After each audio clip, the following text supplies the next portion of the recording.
Pueden imaginar a un rabino respetado, dedicado 30 años al estudio de las Escrituras, enfrentando la decisión más difícil de su vida cuando su pequeña hija comienza a morir ante sus ojos? Hola, queridos hermanos. Soy María y los saludo con mucho amor desde Relatos de Esperanza. Antes de comenzar, escriban en los comentarios de qué país nos están viendo. Me emociona saber que estamos unidos en fe desde diferentes lugares del mundo. Y si aún no se han suscrito, háganlo ahora para recibir más testimonios que fortalecerán su corazón. Hoy les traigo la historia extraordinaria del rabino David Goldstein, quien tuvo que elegir entre su orgullo religioso y la vida de su hija Sara. Un testimonio que los llevará desde la desesperación más profunda hasta el milagro más hermoso, mostrando cómo Jesús puede romper cualquier barrera religiosa cuando un corazón clama con sinceridad. Prepárense para llorar, para emocionarse y sobre todo para ver cómo nuestro Salvador actúa incluso en los lugares más inesperados. ¡Comencemos! Durante 30 años viví creyendo que conocía a Dios, hasta que mi hija de 7 años comenzó a morir lentamente ante mis ojos. Como rabino respetado, había dedicado mi vida entera a estudiar las Escrituras, pero nada me había preparado para el momento en que tendría que elegir entre mi orgullo religioso y la vida de mi pequeña. Mi nombre es David Goldstein, y durante 3 décadas he servido como rabino en la congregación Beth Shalom, en el corazón de Buenos Aires. Las paredes de mi oficina están cubiertas de diplomas y reconocimientos, testimonios de una vida dedicada al estudio de la Torá y al servicio de mi comunidad. Cada viernes por la noche, cientos de familias se reúnen para escuchar mis sermones, buscando en mis palabras la sabiduría que solo años de estudio pueden brindar. Mi esposa Rachel me había dado el regalo más preciado de mi vida, nuestra hija Sara. A los 7 años, era la luz de nuestro hogar, con sus rizos dorados que bailaban cuando corría por los pasillos de la sinagoga y sus ojos azules que brillaban con la inocencia que solo los niños poseen. Los miembros de la congregación la adoraban, y ella había aprendido a recitar las bendiciones con una pureza que tocaba el corazón de todos los presentes. Pero algo comenzó a cambiar en las últimas semanas. Sara, que siempre había sido una niña llena de energía, empezó a quejarse de dolores de cabeza. Al principio, Rachel y yo lo atribuimos a las tensiones del colegio, tal vez al cansancio de las actividades extracurriculares. Es solo una etapa, me decía a mí mismo. Todos los niños pasan por esto. Sin embargo, los síntomas empeoraron. Sara comenzó a despertar por las noches llorando, llevándose las pequeñas manos a la cabeza y gimiendo de dolor. Los analgésicos infantiles no la aliviaban, y pronto comenzó a vomitar después de cada comida. Rachel pasaba horas acariciando su frente, cantándole las nanas que solía escuchar de pequeña, pero nada parecía calmar a nuestra niña. Una mañana, mientras preparaba mi sermón sobre la fidelidad de Dios hacia su pueblo, escuché un grito desesperado desde la cocina. Corrí hacia allá y encontré a Sara en el suelo, su pequeño cuerpo convulsionando mientras Rachel la sostenía entre sus brazos, lágrimas de terror corriendo por sus mejillas. «David, algo está muy mal», gritó mi esposa, su voz quebrada por el pánico. En ese momento, mientras cargaba el cuerpo frágil de mi hija hacia el hospital, todas mis certezas teológicas comenzaron a temblar.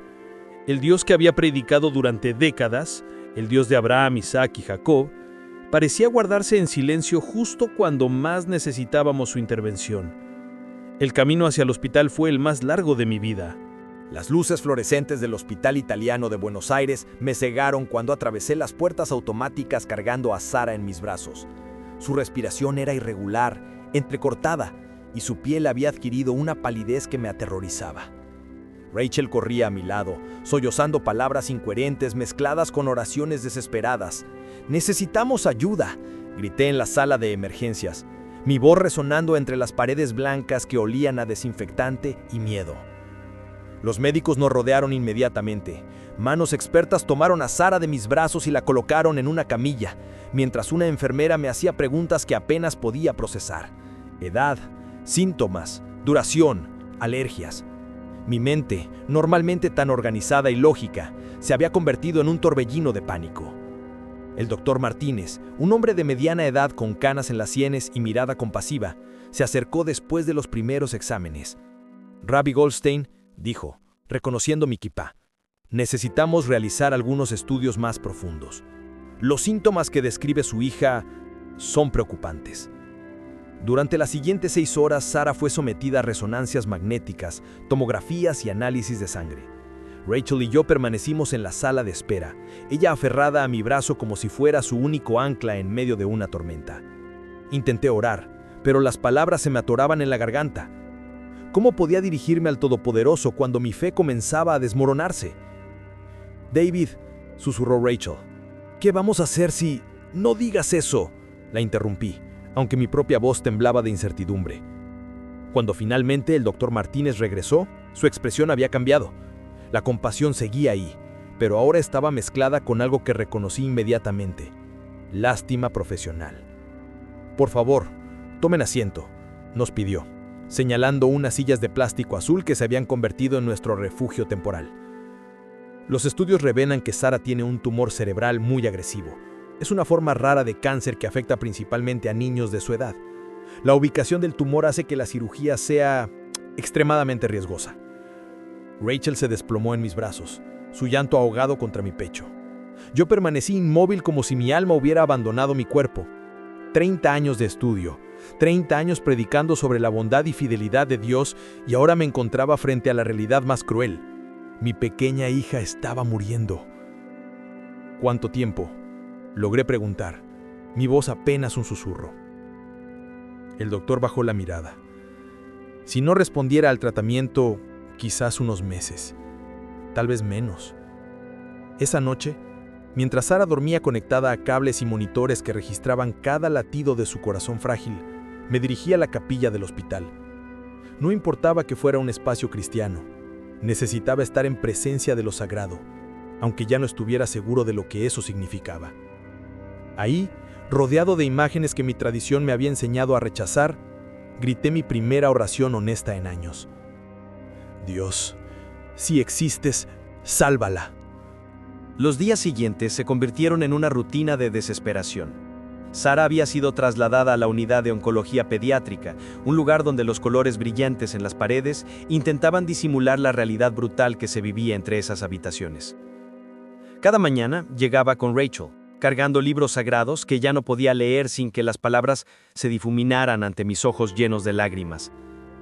La quimioterapia había comenzado, y ver a mi pequeña princesa perdiendo sus rizos dorados día tras día era como observar cómo la vida se escapaba lentamente de nuestras manos. Sus ojitos azules, que antes brillaban con travesuras infantiles, ahora reflejaban un cansancio que ningún niño debería conocer. Fue durante una de esas tardes interminables que la conocí.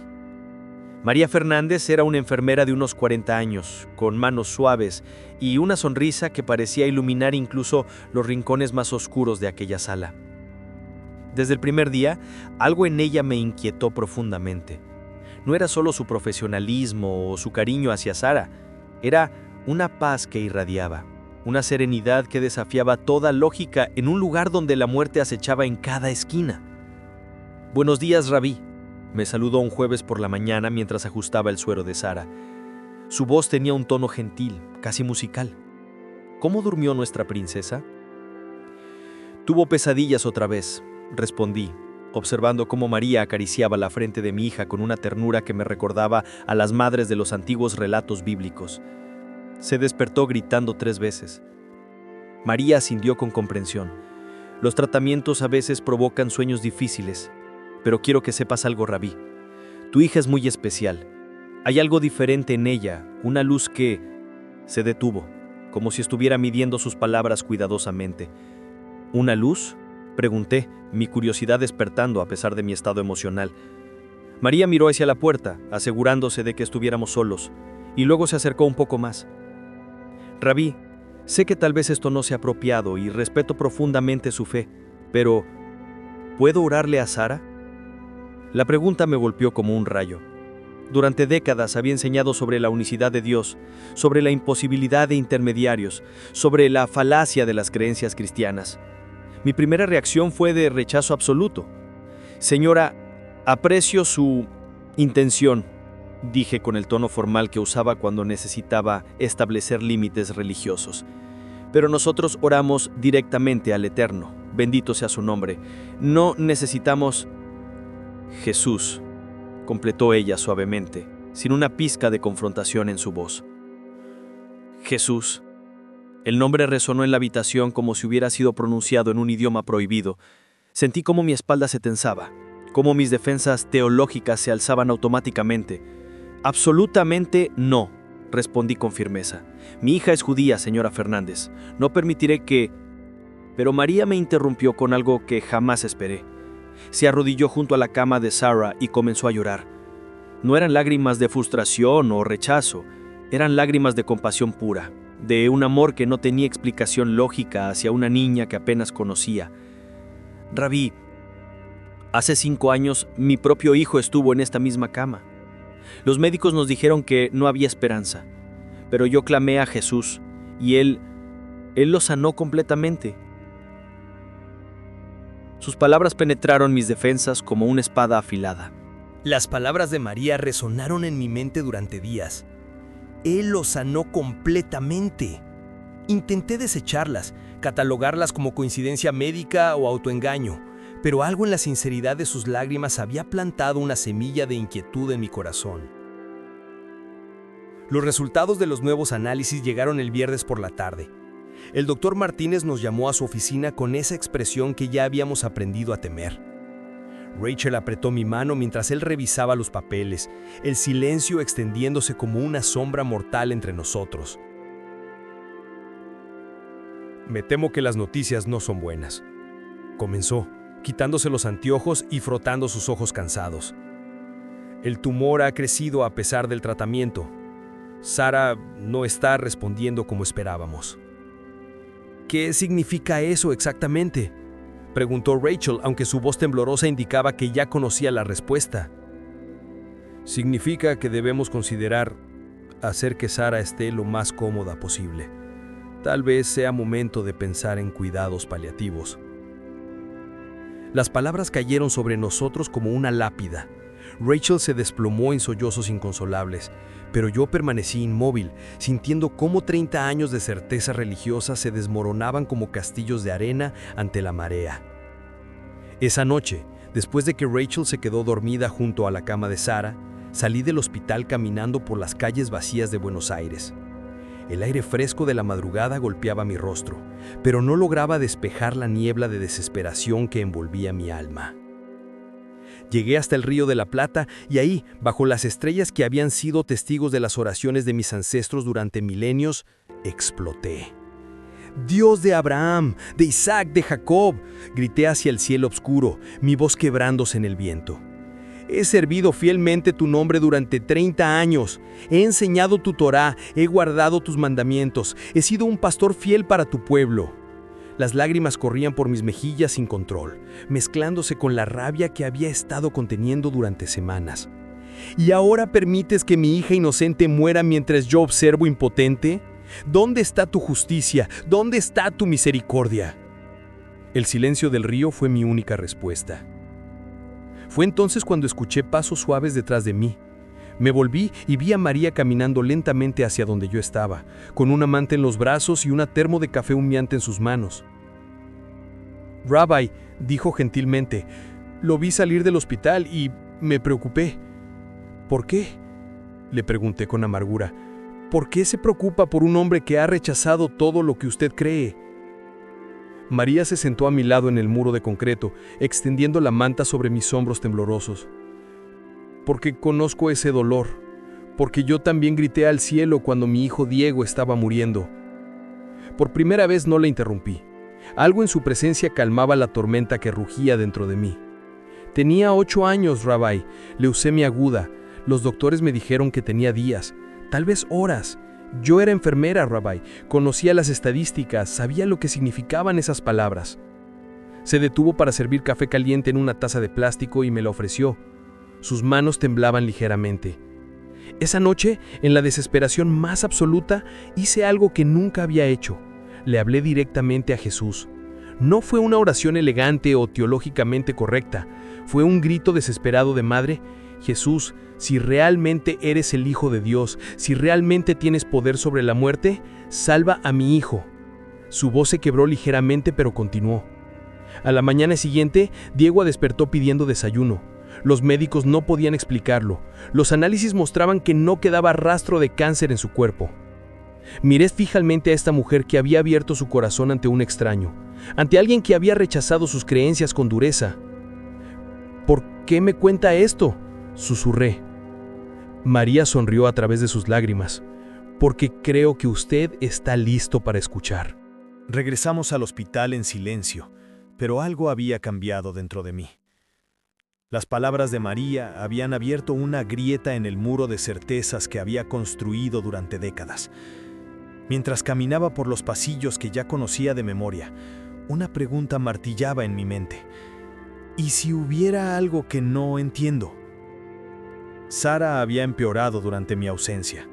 Su respiración era más laboriosa y pequeñas manchas moradas habían aparecido en su piel pálida. Rachel estaba sentada junto a ella, cantando suavemente una canción de cuna en hebreo, pero sus ojos rojos revelaban que había llorado toda la noche. ¿Dónde estabas?, me preguntó sin reproches, solo con el cansancio de quien ha perdido toda esperanza. Caminando, respondí, sin encontrar palabras para explicar el encuentro que había transformado algo fundamental en mi interior. El doctor Martínez llegó durante las primeras horas de la mañana con más médicos. Sus rostros serios confirmaron lo que ya sabíamos. Sara se estaba muriendo. Las máquinas que monitoreaban sus signos vitales mostraban números que descendían inexorablemente, como una cuenta regresiva hacia el final. Tal vez deberían llamar a familiares, sugirió gentilmente una de las doctoras, para que puedan despedirse. Rachel se desplomó completamente. Sus sollozos llenaron la habitación, mezclándose con el sonido constante de los monitores. Yo la abracé, pero por dentro sentía como si mi alma estuviera siendo arrancada de mi cuerpo pedazo por pedazo. Fue en ese momento, de quiebre absoluto, cuando algo dentro de mí se rebeló contra toda mi educación, contra toda mi tradición, contra todo lo que había creído durante mi vida entera.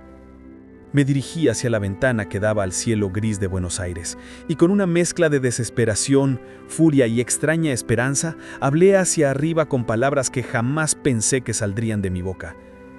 ¡Jesús!, grité, sintiendo cómo el nombre quemaba mi garganta como fuego sagrado. No sé quién eres realmente.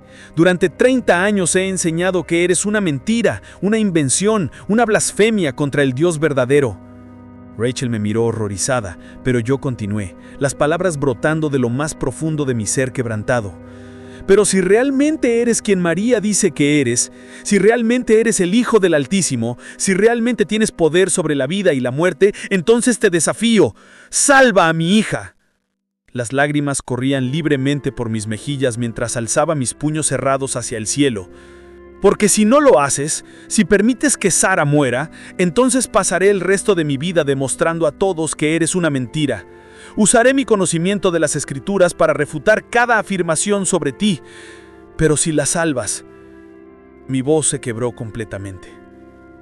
Si la salvas, entonces reconoceré que he estado equivocado. Reconoceré que tú eres... No pude terminar la frase.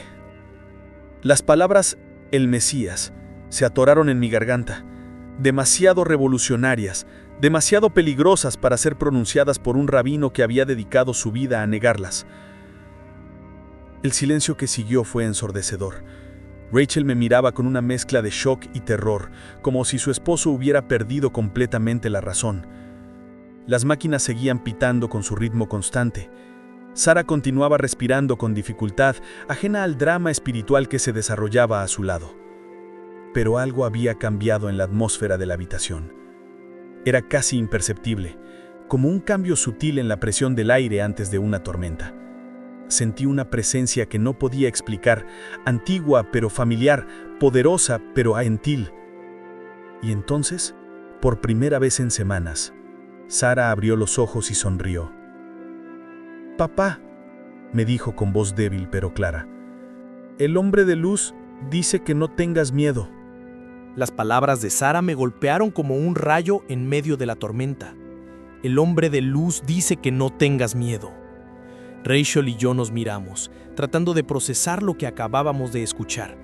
Nuestra hija, que apenas había podido susurrar durante días, de repente hablaba con una claridad que desafiaba su estado físico. «Sara, mi amor», dijo Rachel acercándose a la cama, su voz temblando entre la esperanza y el miedo. «¡Qué hombre de luz!».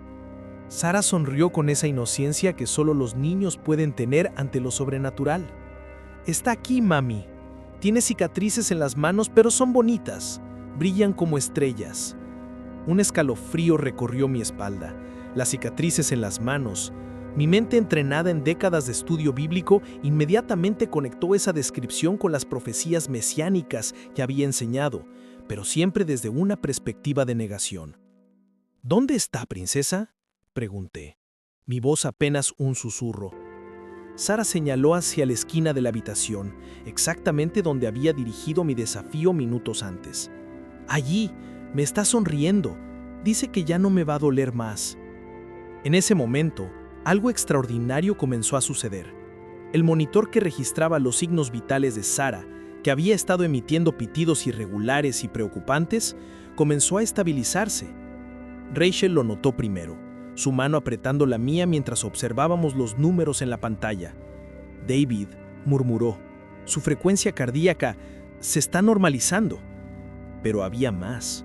El color de la piel de Sara comenzó a cambiar sutilmente. Las manchas moradas que habían aparecido durante la noche empezaron a desvanecerse, como si una pintura invisible las estuviera borrando suavemente. Su respiración, que había sido laboriosa y entrecortada, se hizo más profunda y regular. Una de las enfermeras entró para verificar los medicamentos y se detuvo en seco al ver los monitores. «Esto es inusual», murmuró, revisando las máquinas. «Voy a llamar al doctor». Los siguientes minutos fueron un torbellino de actividad médica. El doctor Martínez llegó corriendo con un equipo de especialistas, todos examinando a Sara con expresiones de confusión creciente. Tomaron nuevas muestras de sangre, revisaron los equipos, realizaron exámenes rápidos. «No entiendo», murmuró el doctor mientras revisaba los resultados preliminares en su tableta. «Los marcadores tumorales están descendiendo rápidamente». «¿Qué significa eso?», preguntó Rachel, aferrándose a cada palabra. «Significa que algo está cambiando, algo que no puedo explicar médicamente». Mientras los doctores trabajaban, yo permanecí inmóvil junto a la ventana, sintiendo cómo toda mi estructura de creencia se tambaleaba. La presencia que había percibido minutos antes seguía ahí, más fuerte ahora, llenando la habitación con una paz que trascendía toda comprensión humana. Sara se incorporó ligeramente en la cama, algo que no había podido hacer en días, y me miró directamente a los ojos. «Papá, el hombre de luz dice que te ama. Dice que siempre te ha amado incluso cuando no lo conocías». Esas palabras me quebraron completamente. Caí de rodillas junto a su cama, todas mis defensas teológicas derrumbándose como muros de papel. Por primera vez en mi vida no tenía respuestas, no tenía explicaciones racionales, no tenía argumentos académicos. Solo tenía el milagro que se desarrollaba ante mis ojos. «Sara», susurré, tomando su pequeña mano, que ya no se sentía tan frágil. ¿Puedes preguntarle su nombre?» Mi hija sonrió con esa inocencia infantil que a veces toca el cielo. «Ya lo sabes, papá. Su nombre está en tu corazón ahora». Y tenía razón. En lo más profundo de mi ser, más allá de toda lógica o tradición, sabía exactamente quién era el hombre de luz que había respondido a mi desafío desesperado. Las máquinas confirmaban lo que mi corazón ya había comenzado a aceptar. Mi hija se estaba sanando de una manera que desafiaba toda explicación médica. El milagro había comenzado. Durante los siguientes 3 días, el hospital italiano se convirtió en el escenario de algo que los médicos llamaron remisión espontánea. pero que en mi corazón sabía que era mucho más que eso. Los análisis de sangre de Sara mejoraban hora tras hora, como si una fuerza invisible estuviera reescribiendo su realidad biológica. El doctor Martínez convocó a todo su equipo médico para estudiar el caso. Oncólogos, neurocirujanos y especialistas de otros hospitales llegaron para examinar a la niña que desafiaba todas las estadísticas médicas. Las tomografías mostraban que el tumor, que días antes había sido una masa agresiva e inoperable, ahora aparecía como una sombra cada vez más tenue. En 30 años de medicina nunca he visto algo así, admitió el doctor durante una reunión con nosotros. Es como si el cáncer simplemente se estuviera desvaneciendo. Pero mientras el equipo médico buscaba explicaciones científicas, yo vivía mi propia transformación silenciosa. Cada noche, después de que Rachel se quedaba dormida, salía del hospital y caminaba por las calles de Buenos Aires con un ejemplar del Nuevo Testamento que había comprado en una pequeña librería cristiana. Mis manos temblaban al pasar esas páginas que durante décadas había considerado herejía, pero ahora, con el corazón quebrantado y la mente abierta, comencé a leer las palabras de Jesús con ojos completamente nuevos. Venid a mí todos los que estéis trabajados y cargados, y yo os haré descansar. Esas palabras me golpearon con una fuerza que no esperaba. Durante 30 años había cargado sobre mis hombros el peso de ser el líder espiritual perfecto, el rabino sin dudas, el hombre que tenía todas las respuestas. Pero ahora me daba cuenta de cuán cansado estaba. Leí sobre las sanaciones que Jesús realizaba, sobre cómo tocaba a los enfermos y restauraba la vida donde la muerte había establecido su reino. Cada relato resonaba con lo que estaba presenciando con Sara. Las paralelas eran imposibles de ignorar. Una madrugada, mientras leía sobre la curación del hijo del oficial del rey en Capernaum, tuve que detenerme. La historia era demasiado similar a la nuestra. Un padre desesperado, un hijo moribundo, una fe que nació de la desesperación y se transformó en certeza. «Rabbi Goldstein», escuché una voz suave detrás de mí. Era Laría, terminando su turno nocturno. «¿Puedo sentarme?» Cerré rápidamente el libro, pero ella había visto lo que estaba leyendo. En lugar de triunfo o satisfacción en su rostro, vi solo compasión. «No tiene que esconderlo», dijo gentilmente. «Dios está trabajando en su corazón». «María», comencé, mi voz cargada de confusión. «Toda mi vida he enseñado que Jesús era...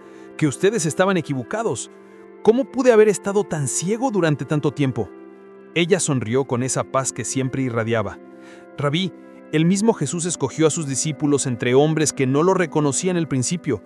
Pedro lo negó 3 veces. Tomás dudó hasta tocar sus heridas. Pablo perseguía a los cristianos antes de convertirse en el mayor evangelista». Sus palabras me consolaron de una manera inesperada. «¿Qué hago ahora?», pregunté, sintiéndome como un niño perdido. Mi congregación, mi posición, mi identidad, todo está construido sobre lo que ahora veo que eran verdades incompletas. María tomó mis manos entre las suyas.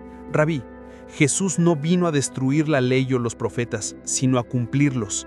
Su conocimiento de las Escrituras no es un obstáculo, es un regalo que Él va a usar de maneras que usted ni siquiera puede imaginar». Esa mañana, cuando regresé a la habitación de Sara, la encontré sentada en la cama, con color en sus mejillas y una sonrisa radiante. Rachel lloraba lágrimas de alegría mientras peinaba los nuevos cabellos que comenzaban a crecer en la cabeza de nuestra hija. «¡Papá!», gritó Sara a Diarme, extendiendo sus brazos. «El doctor dice que puedo irme a casa pronto». La abracé, sintiendo su cuerpo fuerte y saludable contra mi pecho. Sobre su hombro, vi que Rachel me observaba con una expresión que no había visto en semanas, esperanza mezclada con curiosidad. «David», susurró, «algo ha cambiado en ti también, ¿verdad?». Sara fue dada de alta del hospital una semana después con un diagnóstico que los médicos llamaron recuperación completa inexplicable. Los análisis mostraban que no quedaba rastro alguno de cáncer en su pequeño cuerpo. El doctor Martínez, un hombre de ciencia acostumbrado a explicaciones racionales, admitió que en 30 años de carrera nunca había presenciado algo similar. «Es un milagro médico», escribió en el informe final, sin saber cuán literalmente exactas eran esas palabras. Pero mientras celebrábamos la sanación física de Sara, yo sabía que se acercaba la prueba más difícil: enfrentar las consecuencias de lo que había descubierto. Durante 30 años, había sido el rabino David Goldstein, respetado líder de la congregación Beth Shalom.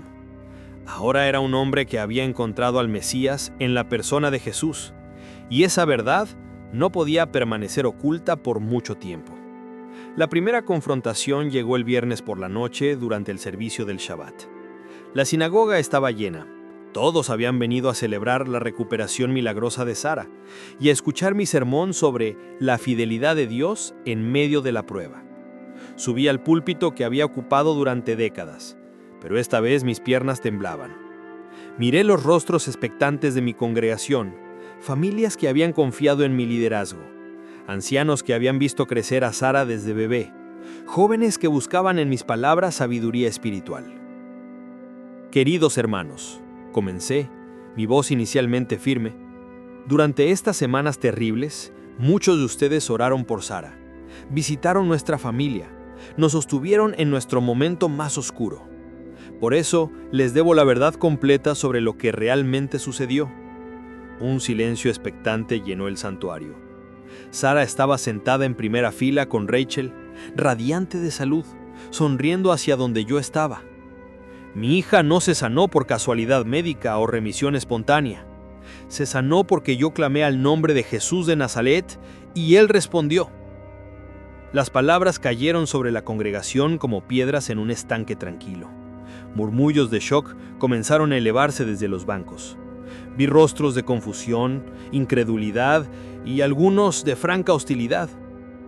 Rabino Goldstein, interrumpió Abraham Rosen, uno de los ancianos más respetados, levantándose de su asiento. ¿Está usted diciendo que cree en Jesús? Mi corazón latía tan fuerte que pensé que todos podrían escucharlo. Estoy diciendo que, después de estudiar las Escrituras con ojos abiertos, después de presenciar un milagro que solo el poder divino puede explicar, he llegado a la conclusión de que Jesús de Nazaret es el Mesías prometido a Israel. El caos que siguió fue inmediato. Gritos de blasfemia y traidor llenaron el aire. Personas que me habían respetado durante décadas me miraban como si fuera un extraño peligroso. Algunas familias se levantaron y abandonaron el santuario inmediatamente. ¡30 años! Gritó Miriam Goldberg, una mujer que había sido como una tía para Sara. 30 años enseñándonos la verdad y ahora nos abandona por una superstición cristiana. No los estoy abandonando, respondí, mi voz ahora más firme. Les estoy compartiendo la mayor verdad que he descubierto en mi vida. Jesús no vino a destruir nuestra fe, vino a completarla. Pero mis palabras fueron ahogadas por el tumulto. Uno por uno, los miembros de la congregación que había pastoreado durante 3 décadas comenzaron a marcharse. Algunos me miraron con desprecio, otros con tristeza y unos pocos con lo que parecía ser pena. Al final solo quedamos Rachel, Sara y yo en el santuario que había sido mi hogar espiritual. El silencio era ensordecedor después de la tormenta de rechazo que había presenciado. «David», susurró Rachel, acercándose con lágrimas en los ojos. «¿Qué hemos hecho? ¿Qué va a pasar con nosotros?» Antes de que pudiera responder, Sara se acercó y tomó nuestras manos.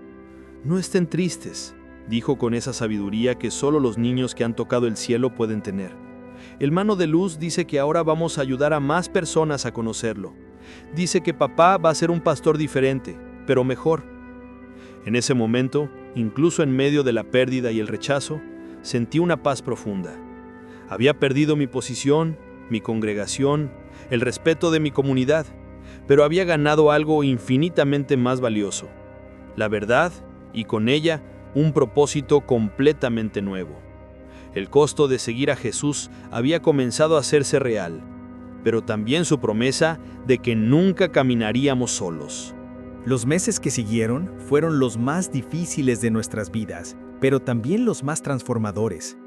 La noticia de mi conversión se extendió rápidamente por toda la comunidad judía de Buenos Aires. Perdí mi salario como rabino, algunos comerciantes judíos se negaron a atendernos y amigos de décadas cruzaban la calle para evitar encontrarse conmigo. Rachel luchaba diariamente con la nueva realidad. Una mañana la encontré llorando en la cocina, con una carta en sus manos. «Es de mi hermana Esther», me dijo con voz quebrada. «Dice que no puede permitir que Sara juegue con sus hijos hasta que recuperemos la cordura. David, estamos perdiendo a toda nuestra familia». La abracé mientras sollozaba contra mi pecho. Yo también sentía el peso de la pérdida, pero algo profundo había cambiado en mi corazón. La paz que había encontrado en Jesús era más fuerte que cualquier rechazo humano. Rachel, le susurré. Sé que es difícil de entender, pero tengo que preguntarte algo. ¿Has notado cómo Sara habla del hombre de luz? ¿Has visto la sanación que desafía toda explicación médica? ¿Puedes negar lo que hemos presenciado? Ella se apartó para mirarme a los ojos, los suyos llenos de lágrimas y confusión. No puedo negarlo, pero David, esto significa dejar atrás todo lo que hemos conocido, nuestras tradiciones, nuestra identidad. ¿O significa finalmente encontrar lo que esas tradiciones siempre señalaron? Respondí suavemente. Esa noche, después de acostar a Sara, nos sentamos en la sala mientras Rachel hacía preguntas que yo había hecho durante mis noches de estudio secreto. Le mostré los pasajes del Tanakh que hablaban del Mesías sufriente, las profecías que describían exactamente lo que Jesús había vivido. Mira, amor, le dije abriendo Isaías 53. Esto fue escrito 700 años antes de que Jesús naciera, despreciado y desechado entre los hombres, varón de dolores, experimentado en quebranto, mas Él herido fue por nuestras rebeliones, molido por nuestros pecados. Rachel leyó el pasaje completo y sus ojos abriéndose con sorpresa, pero siempre nos enseñaron que esto se refería al pueblo de Israel. Lo sé, yo enseñé lo mismo durante años, pero ahora, ¿no ves que describe perfectamente la vida y muerte de Jesús? Durante las siguientes semanas, Rachel comenzó su propio viaje de descubrimiento. María nos visitaba regularmente no para presionarnos, sino para responder preguntas y compartir su testimonio. Su gentileza y sabiduría bíblica impresionaron profundamente a Rachel. La transformación de mi esposa no fue instantánea, como la mía había sido en el momento de crisis. Fue gradual, como el amanecer que ilumina lentamente el horizonte. Pero una noche, después de leer juntos el Sermón del Monte, ella me tomó de las manos. David, dijo con voz temblorosa, quiero conocer a Jesús como tú lo conoces. Quiero que Él transforme mi corazón como transformó el tuyo. Esa noche en nuestra sala, con Sara durmiendo tranquilamente en su habitación, Rachel entregó su vida a Jesús.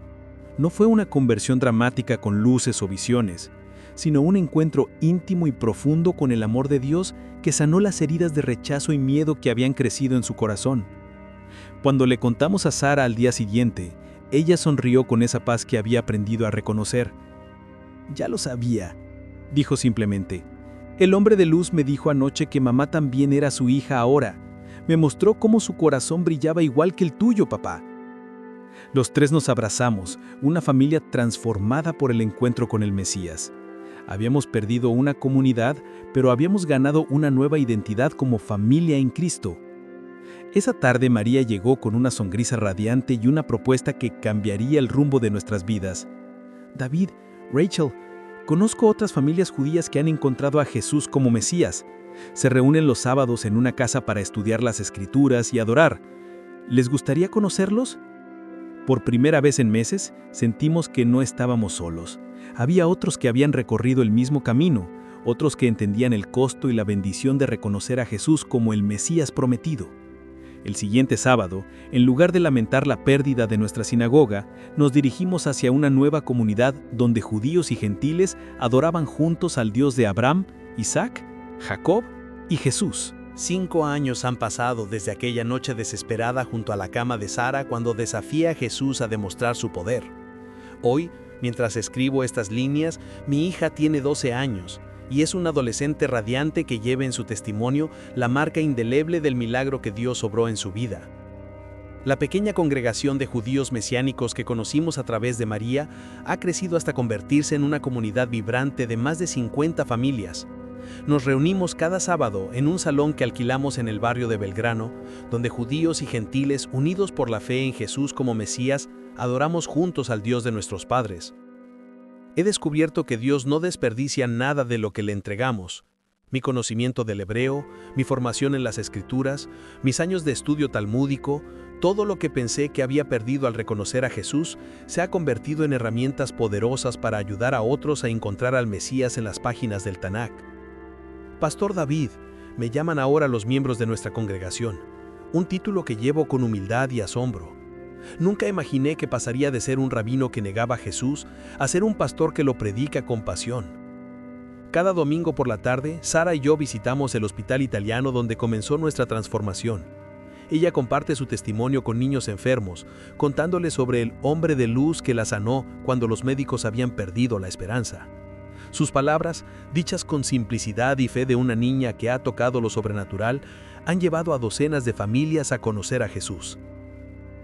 Papá, me dijo la semana pasada después de orar con un niño que luchaba contra la leucemia, ¿crees que el hombre de luz me sanó solo para salvarme a mí? ¿Qué piensas tú, princesa?, le pregunté, aunque ya conocía su respuesta. Creo que me sanó para que pudiéramos ayudar a muchas personas a conocerlo, como María nos ayudó a nosotros. Su sabiduría me asombra constantemente. A los 12 años, Sara comprende algo que me tomó 30 años descubrir: que Dios nos transforma no solo para nuestro beneficio, sino para ser canales de su amor hacia otros. Rachel ahora lidera un grupo de mujeres que se reúne los jueves por la noche para estudiar las Escrituras. Muchas de ellas son madres judías que, como ellas, lucharon por reconciliar su herencia con su fe en Jesús. Su testimonio sobre cómo Dios restauró nuestra familia ha sido sanidad para muchos corazones quebrantados. María, nuestra querida hermana que fue instrumento de Dios para abrir nuestros corazones, ahora trabaja medio tiempo en el hospital y medio tiempo como coordinadora de nuestro ministerio hospitalario. Su hijo Diego, completamente sano, estudia medicina inspirado por el milagro que vivió y el que presenció en Sara. No voy a mentir, el camino no ha sido fácil. Algunos miembros de nuestra familia extendida aún no nos hablan. Perdimos amistades que creíamos eternas. Pero hemos ganado una familia espiritual que trasciende lazos de sangre, una comunidad unida no por tradición, sino por amor genuino al Mesías. El viernes pasado recibí una carta que me llenó de emoción. Era de Abraham Rosen, el anciano que me había confrontado aquella noche terrible en la sinagoga. Después de 5 años de silencio, me escribía para contarme que su nieto había sido sanado milagrosamente de una enfermedad cardíaca después de que su hija, desesperada, había orado en el nombre de Jesús. Pastor Goldstein, decía la carta, quizás sea tiempo de que tengamos una conversación. Mientras leo estas líneas, siento la misma presencia suave pero poderosa que percibí aquella noche en el hospital, cuando Sara por primera vez habló del hombre de luz. Dios sigue obrando, sigue transformando corazones, sigue usando nuestro testimonio para alcanzar a otros. Sara entra corriendo a mi oficina, interrumpiendo mis reflexiones. Papá, mamá dice que la señora García del hospital quiere conocer a Jesús. ¿Podemos ir a orarle? Sonrío y cierro mi diario. La obra continúa. El Dios que transformó a un rabino orgulloso en un pastor humilde, que sanó a una niña moribunda y restauró a una familia quebrantada, sigue escribiendo su historia de amor a través de nuestras vidas. Tomo la mano de mi hija, esa mano que una vez estuve a punto de perder, y caminamos juntos a una nueva oportunidad de compartir el milagro que cambió nuestras vidas para siempre. El hombre de luz sigue brillando, y nosotros somos privilegiados de reflejar su gloria donde quiera que vamos.